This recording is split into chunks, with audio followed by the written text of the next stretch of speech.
안녕하세요, 여러분. 저는 현재 나이 40대 후반이고 중학생이 된 딸을 키우고 있는 학부형입니다.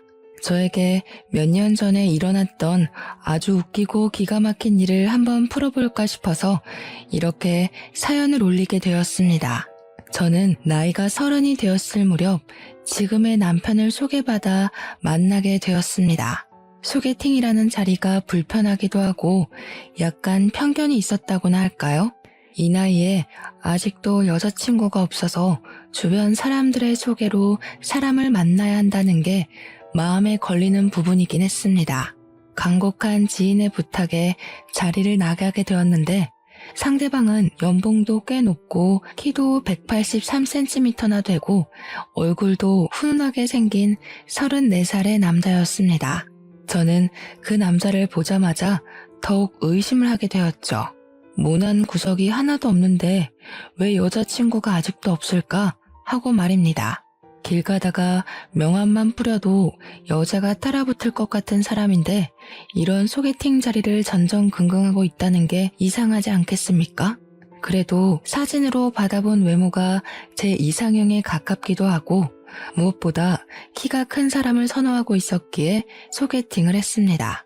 제가 여자치고는 키가 꽤 큰 편이라서 외적으로 마음에 들었고 만나보니 예상과는 다르게 진중하고 깔끔한 성격을 가지고 있길래 연애를 시작하게 되었습니다. 2년 정도 진득하게 만나본 뒤 제 나이 32살이 되었을 때 프로포즈를 받고 결혼을 하기로 약속했는데 그제야 이 남자가 저에게 속사정을 이야기하더라고요. 사실은 자기가 오래전에 결혼을 약속했었던 여자가 있었는데 파혼을 하게 되었었다는 과거 연애사였습니다. 그런데 그 이유가 다른 것도 아닌 예비 시모와 예비 신우 때문이었다고 털어놓더군요. 저는 갑자기 받은 황당한 고백에 놀라서 이게 다 무슨 소리냐고 물어보니까 예비 시모와 예비 신우가 시집살이를 시키듯 결혼하려고 약속했던 전 여자친구에게 핀잔을 줬다는 겁니다. 전 여자친구가 이혼 가정에서 자라 아버지와 단둘이 살고 있었고 내놓으라 할 직업이 따로 없었던 여자여서 그랬는지 시댁 식구들이 엄청나게 무시를 했었다고 하더라고요. 결국은 전 여자친구가 견디지 못하고 파혼 선언을 했고 결혼이 파토나는 바람에 상처를 입어 오랜 시간 혼자 지냈다고 했습니다. 한동안 여자 만날 생각이 전혀 없었는데 지인들 등살에 못 이겨 저를 소개받게 되었고 마음이 깊어져서 결혼까지 하고 싶어졌다고 이야기를 하더군요. 아무튼 예비 신우도 2년 전에 결혼을 했고 예비 시모 또한 자기가 그 이후로 여자를 만나지 않으니 걱정이 심해져서 간섭을 줄였다고 했습니다.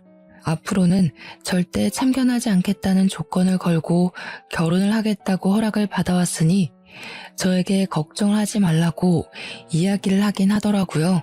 자기가 다 지켜줄 수 있다고 이전 같은 상황은 절대 만들지 않겠다고 저에게 후원장담을 했습니다. 근데 솔직히 제 입장에서는 너무나도 찝찝한 이야기지 않겠습니까? 그런 말뿐인 약속은 필요 없다고 이야기를 했죠. 결혼을 다시 생각해보는 게 좋겠다고 시간을 가지자고 강경하게 나가니까 조바심이 난 예비신랑은 저에게 각서를 쓰겠다고 했습니다.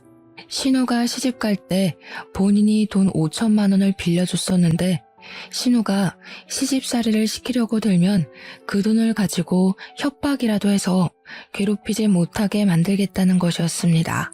시모가 괴롭힐 경우를 대비해서 1년 동안은 혼인신고를 미루고 살았으면 좋겠다 하니 그 조건까지 받아들이고 각서를 쓰자고 하더라고요. 아파트 명의도 제 명의로 해두겠다고 생활비 통장이며 적금 통장이며 전부 제 명의로 해주겠다고 했습니다. 무슨 일이 생겨도 본인에게 무조건 이야기해달라고 하는데 믿음이 가더라고요. 그래서 약속했던 모든 걸 꼭 지켜달라고 신신당부를 한 뒤 결혼을 준비하게 되었습니다. 아니나 다를까 시댁에 인사를 드리러 갔더니 예비 시모가 저를 보자마자 입을 열었습니다. 대학을 어디 학교 나왔어? 우리 아들 만나기 전까지 남자는 몇 명이나 만나봤어? 음식은 좀 할 줄 알아? 아침에는 몇 시쯤 일어나니? 하면서요. 물어볼 게 얼마나 많은 건지 제가 입을 열기도 전에 질문만 수십 개가 쏟아지는 듯한 느낌이었습니다. 어안이 벙벙했던 저는 날카롭지 않게 대꾸하려고 그런 질문은 왜 하시는 거냐고 조심스럽게 물어봤습니다. 그랬더니 예비 시모가 하는 말이 자기가 궁금해서 물어보는 건데 왜 라는 말은 왜 하는 거냐고 하더라고요. 저도 밀리지 않으려고 질문하시는 내용이 조금 이상한 것 같다고 대답했죠. 그때까지만 해도 예비 시모를 최대한 존중하려고 노력했습니다. 저는 예비 시모에게 대학은 땡땡 여대를 나왔고 남자를 몇 명 사귀어 봤냐는 질문에는 딱히 대답할 가치가 없는 것 같다. 음식은 기본은 할 줄 안다. 결혼 후에는 남편과 같이 입맛을 맞춰 나갈 거니까 둘이 같이 요리를 하면서 해결해 나가겠다. 평일 아침에는 출근 시간 맞춰서 일어나고 주말에는 늦잠을 잔다고 시모의 질문 속도에 맞춰 쏟아내듯 이야기를 했습니다. 그러니 예비 시모는 한술 더 떠서 대학은 마음에 드니까 합격. 근데 남자 관계는 마음에 썩 안 드네? 하시더라고요. 제가 아무 소리 안 하고 가만히 있으니까 저를 빤히 보더니 근데 왜 음식을 우리 아들이랑 같이 하겠다는 거니? 하시는 겁니다. 그래서 저도 속으로 더 이상 대우를 해줬다가는 내가 말리겠다 싶어서 웃으면서 대답했죠. 그럼 어머님이 같이 해주시게요? 매일 저녁마다 저희 집으로 오셔서 반찬 해주시는 거예요? 했더니 시모가 끙 하시면서 아무 말도 못 하시더라고요. 저한테 주말에도 일찍 일어나라고 하시면서 시댁에 게으름 피우면 안 된다고 평일이랑 똑같이 일어나라고 말도 안 되는 트집을 잡더라고요. 알겠다고 대신 남편이랑 같이 아침부터 일찍 일어나서 운동도 하겠다고 했더니 자기 아들은 피곤해서 주말에는 쉬어야 한다고 호들갑을 떨더라고요. 저도 일하는 사람인데요. 그럼 저도 쉬어야 하지 않을까요? 자기야, 우리 주말에는 배달 음식 시켜 먹으면서 좀 쉬자 했죠. 제가 평소에 되바라진 애는 절대 아닌데 남편이 시댁에 방문하기 전에 저에게 언지를 했던 내용이 있었잖아요. 고부간의 갈등이라든지 시집살이라든지 거기다가 자기가 무조건 제 편을 들어주겠다고 각서까지 썼으니까 뒤는 보지도 않고 일단 지른 거죠. 속으로 이렇게까지 이야기해도 되나 싶긴 했지만 가만히 있으면 우습게 볼 것 같더라고요. 일부러 더 되바라진 척 해가면서 할 말 다 하고 나니까 속은 엄청 시원했습니다. 시모랑 어영부영 대치하는 상황에 뒤늦게 그 자리에 예비 신호가 왔습니다. 저를 현관 입구에서부터 아래 위로 쓱 한번 훑어보더니 어머, 이 아가씨가 결혼한다던 그 아가씨야? 하더라고요. 제가 그냥 안녕하세요 하고 인사를 하니까 예비 신우가 잘 됐다면서 안 그래도 자기가 시모 용돈 문제로 할 말이 있었다고 하는 겁니다. 아니, 결혼도 아직 하지 않았고 처음으로 인사를 드리러 온 자리에서 무슨 용돈 이야기를 하나 싶었죠. 제가 떨떠름하게 있으니까 예비 신우가 저한테 결혼하고 나면 용돈은 어떻게 할 거냐고 대놓고 물어보더라고요. 자기는 외벌이라서 그동안 30만 원씩 드리고 있었는데 저랑 예비신랑은 맞벌이니까 매달 70만 원씩 주면 딱 100만 원이지 않겠냐고요. 시모가 생활하는데 그 정도 용돈은 있어야 넉넉하지 않겠냐고 하면서 100만 원 맞추는 거 찬성이지? 하시더라고요. 저는 솔직하게 말했죠. 그게 다 무슨 소리냐? 70만 원을 매달 드리는 건 우리도 힘들다고요. 솔직히 남편 연봉이 1억이긴 하지만 세금도 떼야 하고 애도 낳아 키울 거 생각해야 하고 신혼집도 대출받아 구할 건데 그 돈 갚으려면 한 푼도 아까운 상황이잖아요. 돈 나갈 일이 한두 가지가 아닌 마당에 매달 70만 원씩 눈 뜨고 코 베인다고 생각하니 몸서리가 쳐지더군요. 그런데 그때 딱 구세주처럼 예비 시부가 나타나서는 예비 신우한테 한 소리 하시더라고요. 너네 집은 30만 원 내면서 둘째네는 왜 70만 원 내라고 하냐고요. 둘째네도 맞춰서 30만 원만 내면 되지. 그 정도는 줄 수 있지 않냐고. 거기다가 우리 집만 받아서 되겠냐? 사돈댁도 챙겨야 할 거 아니냐? 하셨습니다. 그러니까 신우가 왜 다 된 밥에 재를 뿌리냐고, 보면 아빠는 나만 미워하더라? 하면서 나는 우리 엄마 아빠한테만 용돈 주잖아. 뭐하러 출가 외인이 처가댁을 생각해? 하면서 저를 은근히 흘겨보더라고요. 제가 한 건 잡았다 생각해서 예비 신우도 출가 외인이면서 지금 친정만 챙긴다고 하시네요 뭘, 이라고 했어요. 그러니까 시부가 제 편을 계속 들어주시면서 우리 사위는 부모님이 다 돌아가셔서 챙길 곳이 없어서 그런 거 아니냐고, 그럼 네가 70만 원 내라 하셨습니다. 신우가 놀래서 자기네 형편에 무슨 70만 원을 내라고 하는 거냐고 했습니다. 그러자 시부가 콧방귀를 끼면서 너네 형편만 따질 줄 아는 거냐고, 애들 일은 애들이 알아서 할 거니까 괜히 쫓지 말고 신경 쓰지 말라고 하더군요. 그 말을 듣는 순간 저는 깨달았죠. 시부만큼은 내 편이구나. 비빌 언덕이 있다. 결혼해도 괜찮겠다 하는 것을요. 신우가 입을 삐죽이면서 시모 눈치만 보고 아무 말도 못하는 걸 보니까 시부 말이 최고구나 하는 걸 느꼈습니다. 당연히 우리 집에서는 뭐 연봉 1억에 키도 크고 얼굴도 훈훈하게 생긴 우리 남편을 당연히 쌍수 들고 좋다고 하셨고요. 앞으로 잘하겠다고 절을 하는 남편의 뒤통수를 보면서 이 사람 하나 믿어보고 결혼하자 하고 결심했습니다. 양가 상견례 자리 분위기 자체는 나쁘지 않았었는데 아주 미묘한 사건 한 가지가 터졌습니다.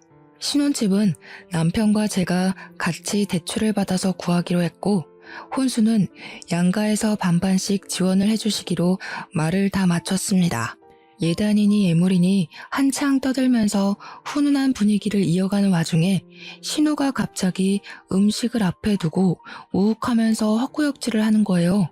순간 온 가족이 얼음이 되어서 신우를 빤히 쳐다보니까 신우가 웃으면서 사실 자기가 임신을 했다고 이야기를 하는 겁니다.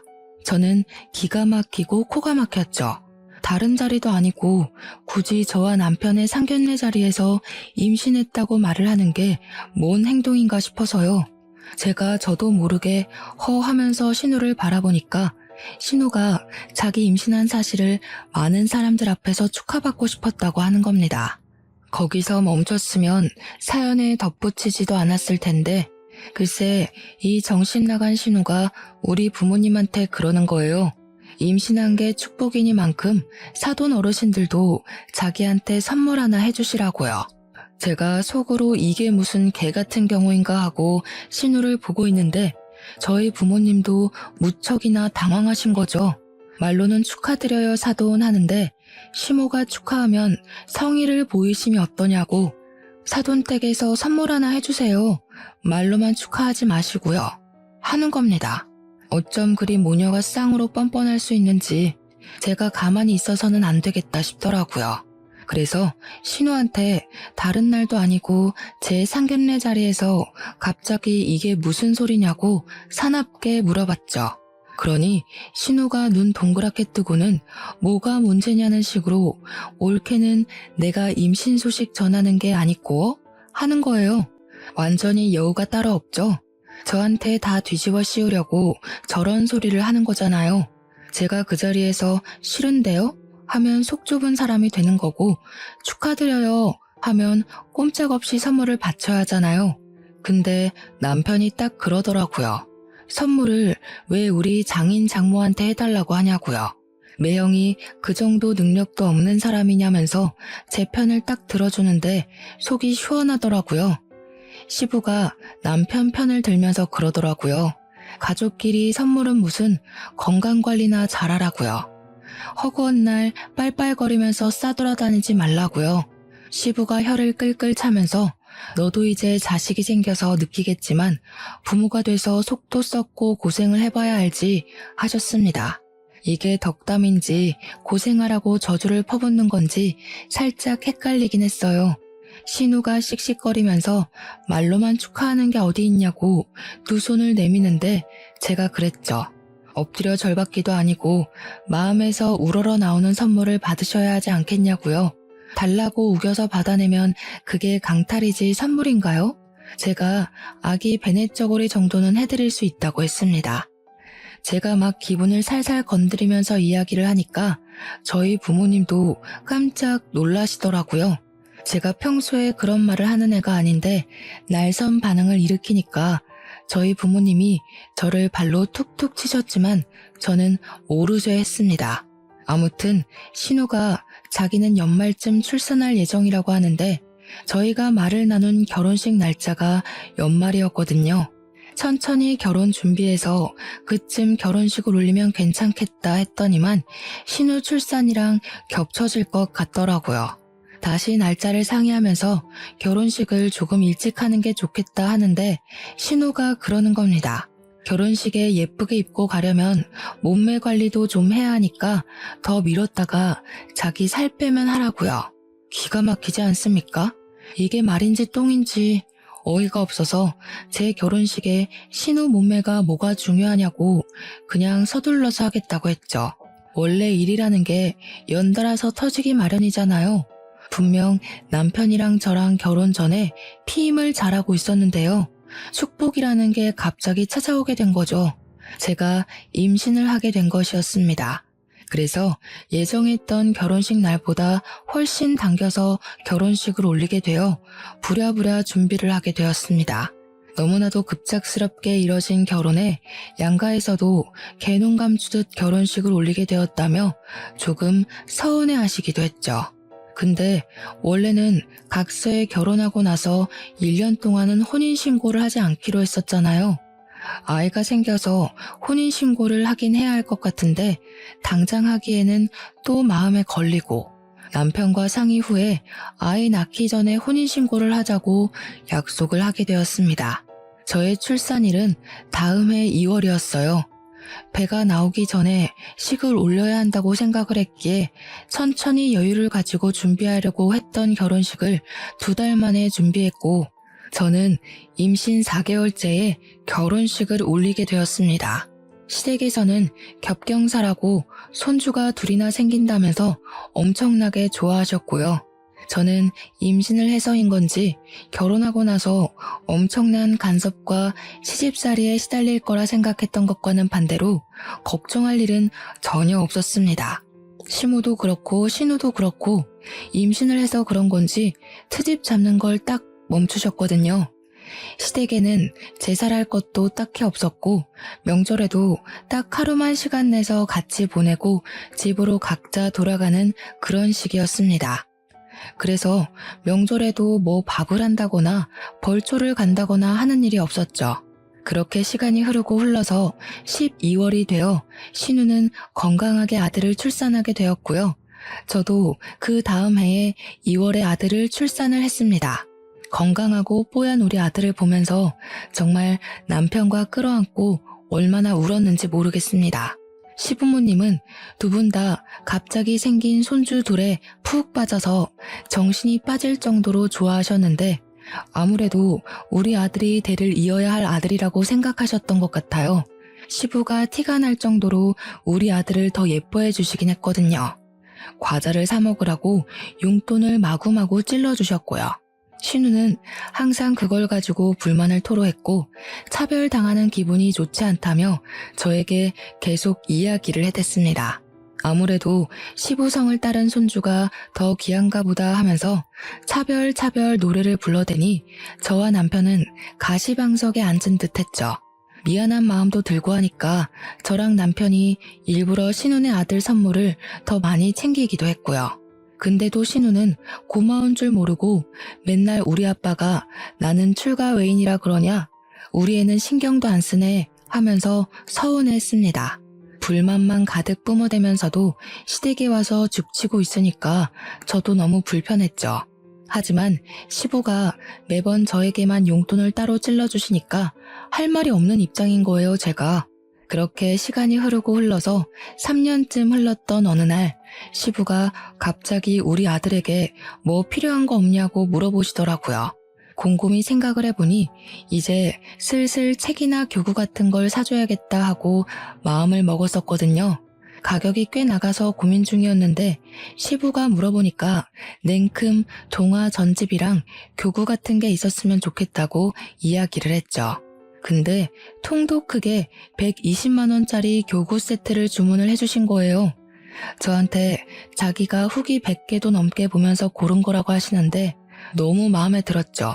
시부한테 몇 번이나 감사합니다, 감사합니다 하고 친구들에게 자랑하고 싶어서 SNS에 딱 올렸는데 그걸 신우가 봐버린 거죠. 네, 제가 멍청했다는 거 잘 알고 있습니다. 하지만 신우랑 저랑 친구가 아니라서 염탐하고 있는 줄은 생각도 못했어요. 신우가 난리를 치면서 우리 아빠가 사줬다고? 나는 그런 거 사주지도 않았는데 왜 올케한테만 사줘? 하더라고요. 그러면서 저한테 우리 아빠가 사준 거니까 나눠 쓰자고 하는데 제가 할 말이 없어서 알겠다고 했죠. SNS에 올리지만 않았어도 이런 일이 없었을 텐데 제 팔자 제가 꼰 거 아니겠습니까? 필요한 거 있으면 빌려가시라고 이야기를 했더니 신우가 당장 와서는 몇 가지 교구를 들고 가더라고요. 그런데 짜증나는 게 신우가 빌려갔다 하면 함흥차사인 겁니다. 돌려줘야 하는데 돌려주지도 않고 빌려가기만 잔뜩 빌려가고요. 제가 신우가 뭘 빌려갔는지 하나하나 체크를 해놨었거든요. 근데 한 10개 빌려가면 돌아오는 건 7, 8개밖에 없는 겁니다. 도둑놈도 아니고 빌려달라고 할 때마다 빌려줬는데 왜 들고 오지를 않는 건지. 거기다가 낙서 같은 것도 해오고 잘 떨어지지도 않는 스티커를 잔뜩 붙여오기도 하고요. 아무리 가족이라지만 남의 것인데 깨끗하게 다룰 생각은 안 하고 일부러 더 저러는 것 같았습니다. 당연히 저도 참지 않고 신우한테 막 뭐라고 했죠. 빌려간 건 10개인데 오는 건 왜 7, 8개밖에 없냐? 이 낙서들이랑 스티커는 다 뭐냐? 우리 아이 교구랑 책에다가 왜 조카 이름을 적어두냐고요. 자기 것인 거 마냥 이름 적어두는 건 진짜 선 넘는 일 아닌가요? 너무 열이 받더라고요. 한번 빌려가면 상태가 너무 최악이 되어서 돌아오니까 우리 아들이 속상해한다고 집에 있는 거 전부 깨끗하게 닦아서 돌려달라고 했습니다. 그러니까 신우가 저한테 나를 세우면서 하는 말이 우리 아빠가 사준 걸로 지금 생색내는 거냐고, 애들이 놀다 보면 그 정도 흠집은 나는 거 아니냐고 하더라고요. 저한테 더럽고 치사해서 돌려준다고 신우 집에 있던 교구들을 죄다 돌려주는데 진짜 하나같이 정상인 물건이 없었습니다. 책도 너덜너덜하고 교구들은 망가지고 부러지고 쓰레기가 따로 없었습니다. 신우가 우리 집에 획 던지더니 제가 또 한 소리 할까봐 서둘러서 조카 데리고 도망치듯 가더라고요. 문제는 그날 밤에 우리 애가 난리가 났죠. 왜 그러냐고 물어보니까 빠방이 하더라고요. 우리 아이가 애착 물건으로 여기는 자동차 장난감 하나가 있었는데 그 장난감이 사라지고 없는 거예요. 집에 방문했던 사람이 신우랑 시조카밖에 없었으니까 신우에게 전화를 걸었더니 모르겠다면서 딱 잡아떼더라고요. 제가 시조카가 들고 간 것 같으니까 집을 좀 찾아봤으면 좋겠다고 했죠. 그러니까 신우가 하는 말이 그거 얼마 하지도 않는 장난감 아니냐고 우리 애한테 그냥 주라고 그러는 거예요. 물론 가격 자체는 얼마 안 하는 거긴 했지만 우리의 애착 장난감이잖아요. 꼭 그 물건이어야만 하는 거거든요. 열받아서 신우한테 새 거 하나 사줄 테니까 집에 들고 간 건 돌려달라고 이야기를 했더니 신우가 약을 올리는 거예요. 뭘 새 걸 사주냐고. 우리 애도 이게 마음에 드는 것 같은데 너네가 새 거 써. 이래요. 아니 도둑도 아니고 자기가 들고 가놓고 처음에 모른 척하면서 없다고 잡아뗀 건 뭐냐고요 하나게. 다음날 시부가 오랜만에 밥 먹자고 불러서 시댁에 가기로 했는데 속으로 완전히 벼르고 있었습니다. 시댁에 도착해서 시부랑 시모 다 있는 데서 신우한테 손 딱 내밀고 우리의 장난감 돌려주라고 했죠. 그러니까 신우가 인상을 팍 쓰면서 아니 아직도 장난감 타령을 하고 있냐고 하는 겁니다. 그거 뭐 하면 얼마나 한다고 그냥 우리 애 주라고 하지 않았냐고 신우 말이 웃음냐면서 으르렁거리더라고요. 제가 어이가 없어서 신우를 향해 싸늘하게 이야기를 했죠. 신우, 지금 조카를 도둑새끼로 키우려고 그래요? 남의 물건을 몰래 훔쳐갔으면 신우라도 정신 차리고 돌려주라고 해야 하는 게 맞지 않아요? 그러니까 신우도 삿대질을 하면서 너 지금 뭐라 그랬어? 하고 시모도 어머어머 하면서 난리가 났더라고요. 어디 신우한테 그런 말버릇을 하고 앉아있냐면서 세상 말세다 하는데 시모를 째려보면서 한술 더 떴죠 제가. 어머님은 조용히 있으세요. 우리 집에 물건 주러 와놓고는 훔쳐갔다고요. 아니 옳게 무슨 말을 그렇게 해? 애가 마음에 들어서 가지고 온 걸 가지고 도둑이니 뭐니 말이 너무 심한 거 아니야? 말이 심하다고요? 조카를 그렇게 키우면 애가 나중에 도둑밖에 더 되겠어요? 마음에 들어서 가지고 온다니 그게 어느 나라 법입니까 도대체? 돌려주세요 그 자동차. 와 옳게 무섭다 정말. 그거 얼마나 한다고 치사하게 군다? 치사하다고요? 신우가 가져가서 쓰레기로 만들어 온 교구가 한두 개인 줄 아세요? 아버님이 사주신 교구의 반 이상을 신우가 가져가서 쓰레기로 만들어 왔잖아요. 빌려갔으면 곱게 돌려줄 줄 알아야지. 죄다 망가뜨리고 부러뜨리고. 우리 애는 한 번도 써보지 못한 교구도 있어요. 그러자 시모가 교구는 무슨 교구? 하면서 은근히 끼어들더라고요. 신우는 여기서 왜 그런 소리까지 하냐면서 괜히 부채질하고 있고요. 이때다 싶어서 시부모 다 있을 때 확 그냥 터뜨려버렸죠. 시부가 저희 아이를 위해 사주신 건데 정말 너무 속상했거든요. 아버님이 저희 아이 쓰라고 사주신 교구가 있는데 그걸 알게 된 신우가 난리를 쳤어요. 애 차별하는 거냐고. 왜 우리 아들만 사주냐고 난리를 치길래 저도 죄송해서 같이 나눠 쓰자고 했죠. 빌려주면 갖다 주기로 했으면서 빌려가기만 하고 가져다 주질 않더라고요. 돌려줘도 낙서해두고 찢고 망가뜨려서 주고요. 도대체 조카 이름은 왜 적어두는 거예요? 우리 아이 건데? 그 말이 끝나기 무섭게 시부가 버럭하면서 신우한테 너 그게 진짜야? 하더라고요. 그러면서 뒤이어 나온 말은 저를 경악에 물들게 했습니다. 너 내가 교구 사준다고 했을 때 네가 네 입으로 뭐라 그랬어? 그런 거 다 쓸모없다고. 애 장난감 사는 게 더 시급하다고 하면서 100만 원짜리 전동차 같은 거 사달라고 해서 사줬잖아. 내가 며느리한테 120만 원짜리 교구 사준 거 알고 나서는 눈에 불을 켜고 달려들어서 현금으로 20만 원도 받아가 놓고는. 그러니까 시부한테 받은 건 입을 싹 씻고 저한테 차별하면서 저희 아이 교구만 망가뜨리고 있었던 거죠. 어떻게 사람의 탈을 쓰고 저런 짓을 아무렇지도 않게 하는지 기가 막혀서 신우한테 저게 다 사실이냐고 이야기를 했어요. 신우도 지금 받아놓고 나한테 빌려주기 싫어서 입을 싹 씻은 거냐고 막 달려들었습니다. 그러니까 신우가 당황해하면서 교구를 같이 쓰자고 한 건 옳게 아니냐면서 자기가 뭘 잘못했냐고 하대요. 저도 신우한테 그럼 조카의 전동차를 빌려달라고 당당하게 요구를 했더니 신우가 그건 우리 애가 너무너무 좋아하는 거라 없으면 안 된대요. 신우도 지금 우리 아들 액착 장난감 들고 가서는 안 돌려주는 거 아니냐고, 내가 하면 로맨스고 남이 하면 불륜이냐고 물어봤죠. 그러니까 자기도 할 말이 없는지 입을 꾹 닫고 가만히 있더라고요. 우리 남편이 조용히 정색하고 있다가 갑자기 문 밖에 세워진 애들 타는 자동차 같은 거, 그게 아빠가 사준 거냐고 시부한테 묻더라고요. 시부가 맞는다고 고개를 끄덕이니까 현관문을 벌컥 열더니 그 자동차를 냅다 드는 겁니다. 그게 꽤 무거울 텐데 번쩍 들더니 차 문 열으라고 트렁크에 싣고 가자고 하는 거예요. 신우가 놀래서 우리 아들 거라고 뭐 하는 거냐고 하는데 남편이 개무시를 하더라고요.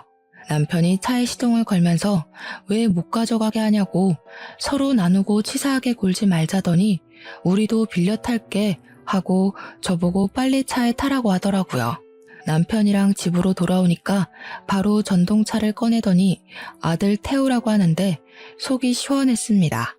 전동차 상태를 보니까 신우가 애지중지한 것 같더라고요.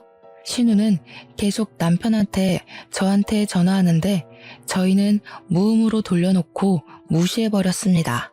남편이 집에서 유성매직을 가지고 오더니 아들에게 쥐어주고는 차에다가 낙서나 실컷 타라고 하는데 빵 터졌네요. 우리 아들 보고 이름 쓸 줄 모르냐고, 모르면 아무 그림이나 막 그려보라고 하는데 하얀색 전동차에 매직으로 낙서를 하더라고요. 거기에서 멈추지 않고 남편은 집에 있는 잘 뜯어지지도 않는 종이 스티커를 막 들고 오더니 차에 붙이기 시작했습니다. 이 정도는 해줘야 제대로 된 복수 아니겠냐고 하면서요. 그날 저녁에 심해부가 퇴근을 했는지 신우랑 같이 우리 집으로 찾아왔더라고요. 큰 봉투에 그동안 돌려주지 않았던 우리 아들의 장난감을 바리바리 싸들고 와서는 전동차 달라고 하더라고요. 제가 이미 더러워진 전동차를 가리키면서 가져가세요. 우리 아들은 별로 재미없대요. 했습니다.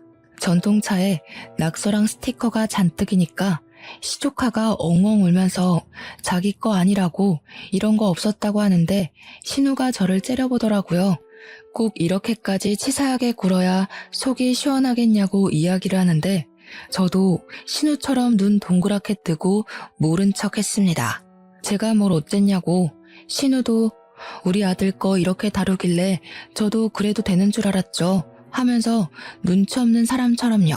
심해부는 우리 부부에게 아무 소리도 하지 못하고 전동차를 낑낑 들고 집에 가자고 신우랑 시조카를 데리고 가더라고요.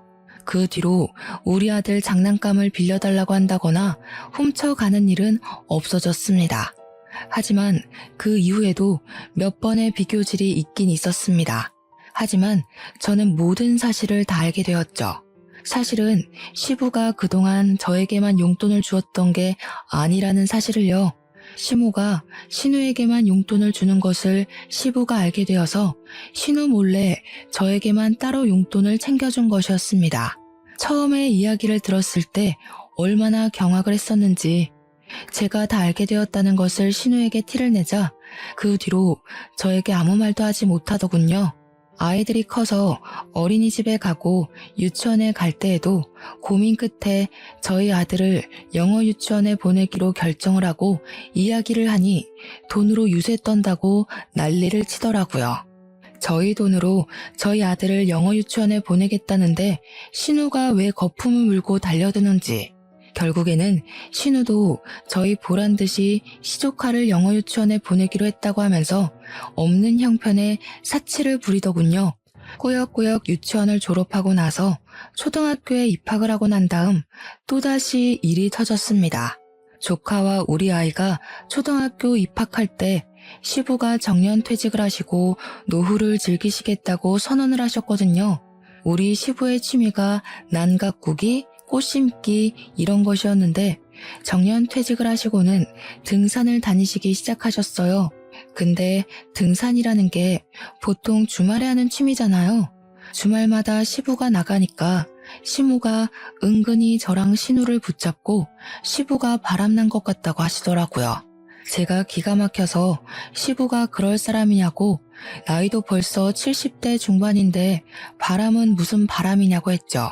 그렇게 걱정되시면 시모가 따라서 등산에 가면 되는 거 아니냐, 부부 등산도 많이 하더라 하니까 일 없다 하시대요. 시모가 뚱뚱하시거든요. 운동하는 걸 엄청나게 싫어하시니 그럴 수밖에요. 시조카가 초등학교 3학년이 되고 우리 아이가 초등학교 2학년이 되었을 때쯤 발육 상태에 차이가 나기 시작했습니다. 제가 여자치고는 키가 큰 편이라고 했었잖아요. 제 키가 169cm거든요. 우리 남편의 키는 183cm고요. 시부랑 시모도 키가 꽤 큰 편인데 신우만 혼자 키가 157cm로 작은 편이었습니다. 심해부의 키도 저랑 눈높이가 비슷한 걸로 봐서는 160 후반대거나 딱 170 정도로밖에 보이지 않았고요. 그러니까 우리 아들은 초등학교 2학년임에도 불구하고 키가 130cm였거든요. 근데 시조카는 키가 훨씬 작았어요. 3학년이라고 해도 개월수 자체는 2개월밖에 차이가 안 나긴 하지만 키가 113cm밖에 안 됐거든요. 누가 봐도 우리 아들이 형처럼 보이고 그래서 신우가 키가 지고 엄청 스트레스를 받아 했었습니다. 그런데 우리 아이가 발육 상태가 좋은 만큼 밥을 정말 많이 먹고 가리는 것 없이 참 잘 먹어요. 저랑 남편이 부부 동반으로 일이 있어서 어쩔 수 없이 시댁에 하루 아이를 맡겼는데 그날 신우도 시댁에 조카를 데리고 방문을 한 거죠. 그날 저녁에 시부모님께 아이를 봐주셔서 감사하다고 인사를 드리고 집에 왔는데 애가 배가 고프다고 밥을 달라고 하는 겁니다. 저녁 안 먹었어? 하니까 짜장면을 먹긴 했는데 배가 고파 죽겠대요. 왜? 얼마 못 먹었어? 하고 물어보니까 자기는 매운 걸 전혀 먹질 못해서 짜장면을 시켰고 시조카는 매운 걸 워낙 잘 먹는다고 짬뽕을 시켰대요. 근데 막상 음식이 도착하니까 짜장면이 먹고 싶다면서 반을 덜어가더라는 겁니다. 우리 아이가 매운 거 못 먹는 걸 뻔히 알면서 짬뽕을 먹으라고 덜어주더래요. 아이가 결국 짜장면 반 그릇으로 저녁 내내 시간을 보냈으니 당연히 배가 고팠던 거죠. 시조카는 짜장면에 짬뽕까지 다 처먹었다고 하는데 짜증이 확 나더라고요. 키 차이는 그렇게 나는데 시조카가 몸무게는 훨씬 더 많이 나가거든요. 소화비만 판정을 받을 정도로 몸이 퉁실퉁실했어요. 우리 아이에게 밥을 차려주면서 다음부터는 나눠 먹기 싫다고 하던가 아니면 곱빼기로 시켜달라고 이야기를 하라고 했죠. 한 3주쯤 지나서 부부 동반 모임에 참석하느라 아이를 또 시댁에 맡기고 모임이 끝난 뒤 데리러 가니까 우리 아이 표정이 좋지 않더라고요. 혹시 오늘도 짜장면 먹었어? 하니까 신우 눈치를 슬쩍 보면서 고개를 끄덕이는데 먹는 걸로 치사하게 굴었구나 싶었습니다. 시댁에 신우랑 시조카, 시모까지 다 있어서 거기서 이야기를 꺼냈죠. 우리 애도 짜장면 한 그릇 다 먹을 수 있는 아이라고 시조카에게 반 덜어주고 싶으면 앞으로 우리 아이는 곱빼기로 시켜줬으면 좋겠다고요. 그랬더니 우리 아이가 울먹이면서 곱빼기를 시켜달라고 했더니 소화비만 된다고 안 된다면서 말렸다는 겁니다. 제가 진짜 너무 화가 나서 시조카를 보면서 말을 했죠. 누가 누구 보고 비만 타령을 하는 거냐고요. 그러니까 신우가 지금 우리 애 들으라고 한 소리냐면서 눈에 불을 켜고 달려들더라고요. 지금 우리 애가 비만이라는 거야? 뭐야? 안 그래도 학교에서 6개월마다 체중 검사하는데 애가 자꾸 비만으로 떠서 스트레스 받아 한다고. 우리 애 앞에서 상처 주지 말고 말 좀 가려서 할 수 없어? 어머, 비만 맞잖아요. 학교에서도 살 빼라고 줄넘기를 강제로 시킨다면서요? 벌써 그러면 어떡해요? 보아하니까 식탐까지 있는 것 같은데. 너 그러면 살 못 뺀다? 근데 그 순간에 등산을 다녀온 시부가 현관문을 열고 들어오셨습니다. 시조카를 보면서 벌써 비만이면 어떡하냐고, 먹는 것부터 조절을 해야지 짜장면을 먹이면 어떡하냐고, 열량도 높은 음식이라고 2차 잔소리를 시작하셨습니다. 그러니까 신우가 키 크려면 가리는 것 없이 먹어야 하는 거라면서 비만은 무슨 비만이냐고 이거 다 키로 갈 거라고 하더라고요. 그래서 제가 풋 하는 소리를 일부러 내면서 웃었죠. 신우, 키는 유전인 건 몰라서 그래요? 신우도 작고 심해부도 뭐 아무튼 먹는 거 조절하는 게 좋을 것 같아요. 거기다가 운동을 해야 애 키가 클 텐데 이야기 들어보니까 주말 내내 시댁에서 휴대폰만 본다면서요? 그것도 누워서요. 시부가 듣다 안 되겠는지 시조카한테 앞으로 주말마다 할아버지 따라서 등산을 가자고 했습니다.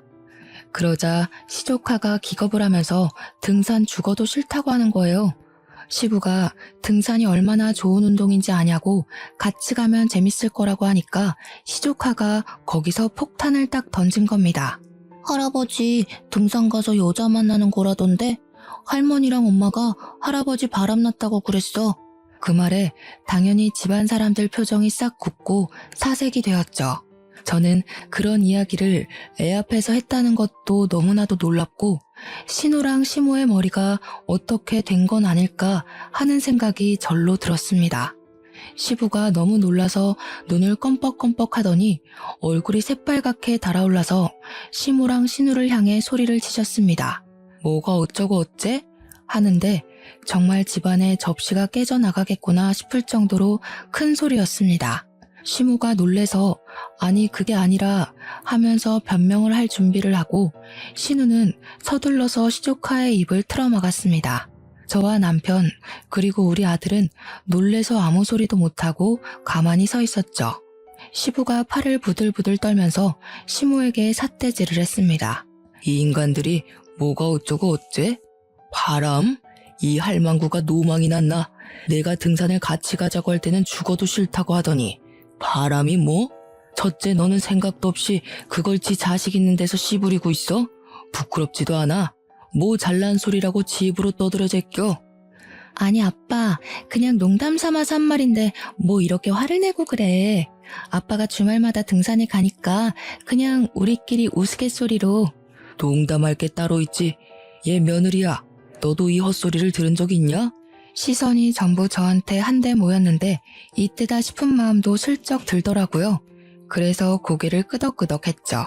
그러니 시부가 거실에 있던 휴지값을 시모 쪽으로 던지면서 화를 내셨습니다. 이 인간들이 단단히 노망이 났다고 당장 병원에라도 가둬야 하는 거 아니냐고요. 그런 소리를 씹으려서 사람을 부도덕한 사람으로 몰아간다고 하시면서 시부가 시모에게 그러셨습니다. 뭐 눈에는 뭐만 보인다더니 당신이 그런 소리를 자기한테 해도 되냐고요. 그 말에 시모가 사색이 되어서 왜 또 옛날 이야기를 꺼내고 그러냐고 하는데 저랑 남편은 영문을 몰라서 시부모를 쳐다만 봤죠. 이 옆에 내가 몇 년 전에 바람이 났을 때도 내가 눈 꼭 감고 한번 넘어가 줬는데 이제는 나를 바람난 인간으로 몰아? 이런 부도덕하고 몰상식한 인간 같으니라고. 꼴도 보기 싫어. 나가. 그러더니 신우를 향해서 말씀하시더라고요.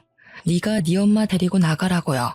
끼리끼리 지지고 볶고 잘 살아보라면서 냅다 큰 보스턴백을 들고 오셔서 짐 싸라고 시모에게 던지셨어요. 시모는 끝까지 잘못했단 소리 없이 짐 싸서 신우 집으로 가시더라고요. 근데 신우가 제 코가 석자인 사람이잖아요. 며칠 지나고 신우가 시모에게 눈치를 줬나 봐요. 집으로 돌아가라고요. 시모가 울며 겨자 먹기로 시댁에 왔는데 시부가 비번도 바꿔버리고 행동력 있게 집도 부동산에 내놔버린 거죠. 시모한테 따로 살자고 하면서 황혼 이혼 모르냐고 별거 하자고 자기는 원룸 가서 살 거라면서 이혼 소송도 불사하겠다 선언을 하셨습니다. 꼼짝없이 신우가 시모를 모시고 살게 됐는데 시모도 돈이 없으니까 우리한테 시모를 모시고 가라고 떠넘기더라고요. 하지만 우리 남편이 든든하게 제 편 들어주기로 했잖아요. 딱 잘라 거절을 했습니다. 누구 때문에 파혼했었는지 기억도 못하는 거냐고. 마누라랑 각서 쓴 게 있어서 시모 모시고 살면 당장 이혼이라고 했죠. 신우가 어이없어 하면서 그럼 매달 생활비라도 보태주라고 하면서 남편한테 둘 다 자식이니 그 정도는 해야 되지 않겠냐고 했대요. 우리 남편이 와이프에게 물어보겠다고 하면서 저에게 뭘 물어보는 신용을 하더니 바로 신우한테 그러대요. 누나, 나 생활비는 못 도와줄 것 같아. 우리 와이프가 누나 시집갈 때 빌려준 5천만 원도 받아오라고 하는데 어떻게 생활비 이야기를 하겠어. 우리 남편이 한술 더 떠서 말을 하니까 제가 나설 필요도 없었습니다. 신우는 당황해하면서 그 돈 결혼 선물로 준 거 아니냐고 하니까 남편이 모르는 척 하더라고요. 누가 원수 같은 누나 결혼하는데 5천만 원이나 선물로 줘? 그때 차용증 쓴 거 내가 아직 가지고 있는 거 몰라서 그래? 신우는 남편 보고 독한 인간이라고 그걸 아직까지 가지고 있냐고 하더니 그 뒤로 생활비 보태라는 말이 쏙 들어가더라고요. 결국 시부랑 시모는 시부의 강력한 바람으로 이혼을 했고요. 시부는 지금 우리 집 근처 원룸에서 혼자 노후 라이프를 즐기고 계세요. 신우랑 시모는 맨날 나가라 못 나간다 하면서 싸우고 있다고 신우가 가끔 저에게 전화와서는 시모 모시고 가면 안 되겠냐고 하는데 누가 그 제안을 받아들이겠습니까? 당연히 거절하고 있고요. 남편은 결혼 전에 저에게 약속했던 대로 커다란 벽이 되어주고 있어서 시모도 차단해버리고 아이와 시부와 즐거운 시간 보내면서 살고 있습니다. 이래서 사람이 너무 욕심만 부리고 심술만 부리고 살면 안 된다는 걸 깨닫게 되네요. 여러분들도 이런 어처구니 없는 일을 당하시면 당황해하지 마시고 현명하게 잘 대처하길 바랍니다. 저의 긴 사연 들어주신 여러분 감사합니다. 행복한 하루 되세요.